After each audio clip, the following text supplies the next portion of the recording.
Let me ask you something that's starting to get traction, and it's also starting to get polarizing, even though we don't really have any information to motivate true understanding yet. I'm talking about the Nolan Wells investigation. Got it.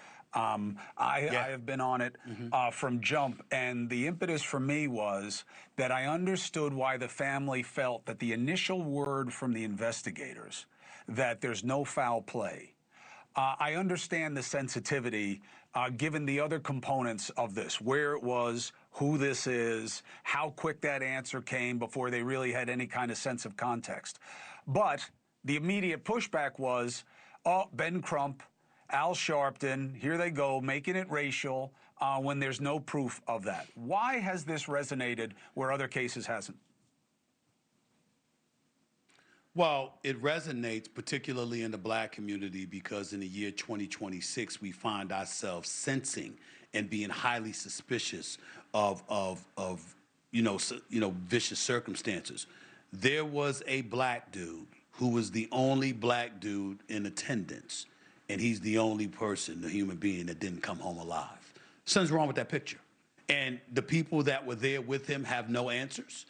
Something is highly suspicious about that. Now, it would be irresponsible to accuse folks of murder or to accuse folks of criminal behavior that lent itself towards this kid being killed. But the bottom line is that if you sent your son out and they go on a boat trip with these guys and he's the only one that doesn't come back alive and he's the only black individual that was there, you better believe that the black community is going to be up in arms as well as we should be, because that is highly, highly suspicious. It's not just that he's deceased, that he's gone. It's that there's no explanation. Nobody knows anything. Well, he was with you. Listen, you're a dad. I'm a dad. We send our children out. And first of all, regardless of what ethnicity, regardless of what color we're talking about here, we send our children out, and you're the only one that doesn't come home alive. I'll be damned if the Chris Cuomo that I know doesn't want answers and doesn't expect answers. You know me, and I'm going to push for answers. So for no one to have answers as to what happens is when the suspicion elevates exponentially. That's what this is about. It's about the fact that there's been no answer. Nobody knows. A matter of fact, the parents, from what I read, the parents were saying they didn't even get a hold of the cell phone until they used whatever device to locate it, and it was brought to them by one of the people that was in attendance with their son. I'm saying all of those things lend itself towards an extremely heightened level of suspicion. Something smells. Now, do I know what that is? Do you know what that is? Hell no. But I'll be damned if that we can't ask those questions, and we shouldn't insist on further investigation, and we shouldn't be hell-bent on getting to the bottom of what happened. There was one black dude in attendance with a slew of people who all happened to be white.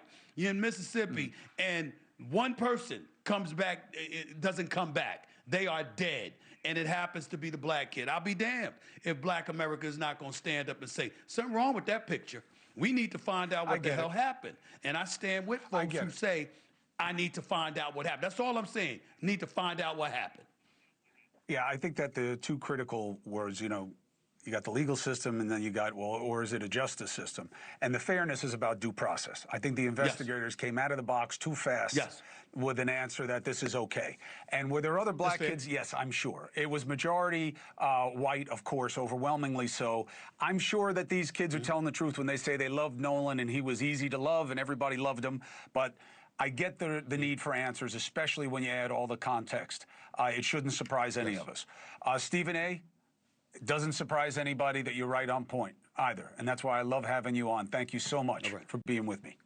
Thank you for watching. Subscribe below and download our NewsNation app right now on your phone, and you will get fact-based, unbiased news for all Americans.